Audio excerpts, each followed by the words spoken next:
Hello and welcome back to another one of Seth's Lectures on Philosophy. This is Seth Dalton, your host speaking. Today we're going to be talking about the philosopher Saul Kripke. Saul Kripke, he's actually still alive today.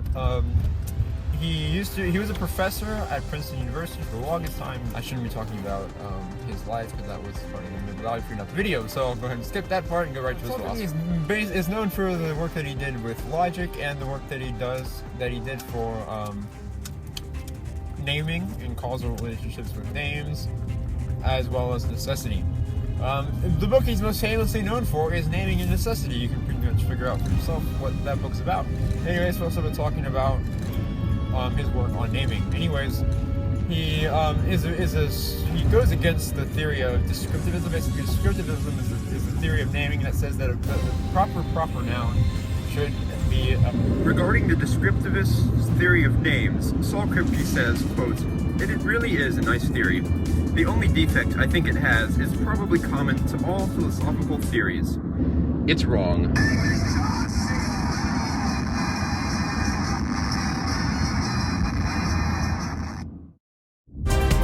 Aristotle's name is sufficient because Aristotle's name is synonymous with philosophy, essentially. But Saul Kripke would say this is certainly not true because he provides the counterexample that states that, well, what if Aristotle had died at a young age? And this way, he would not have ceased to be Aristotle. He would still be Aristotle, but his name would not be associated with the philosophical work that he did throughout his life. Therefore, names do not inherently describe the person or thing that they are naming, but instead, as a society, we generally decide on that name, and then based on that, the meaning that the name receives is given to it by society as a whole. He therefore calls names to be rigid descriptors. Basically, this means that one proper noun can only refer to that same object or entity in all possible worlds. So, for example, when I'm talking about Ronald Reagan, I am talking about a specific person in time that existed in time, but that can only refer to Ronald Reagan in all possible worlds.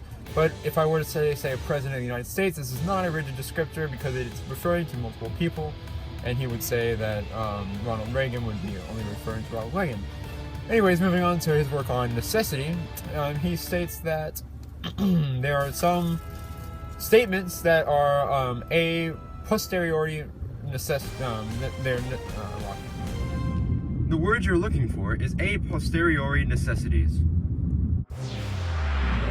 Example of a statement such as that one would be water is H2O, because this statement is inherently an identity property, but you cannot know what H2O or water is without studying such a thing.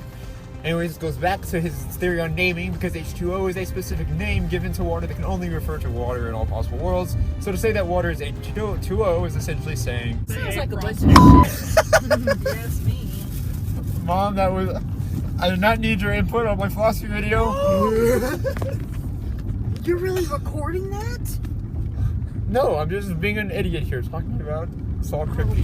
God, don't be showing that to anybody. Well, I'm almost at the 4-minute mark, so we're going to be wrapping it up here.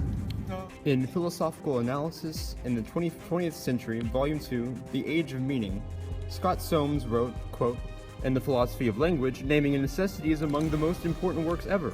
Naming and necessity played a large role in the implicit but widespread rejection of the view, so popular among ordinary language philosophers, that philosophy is nothing more than the analysis of language."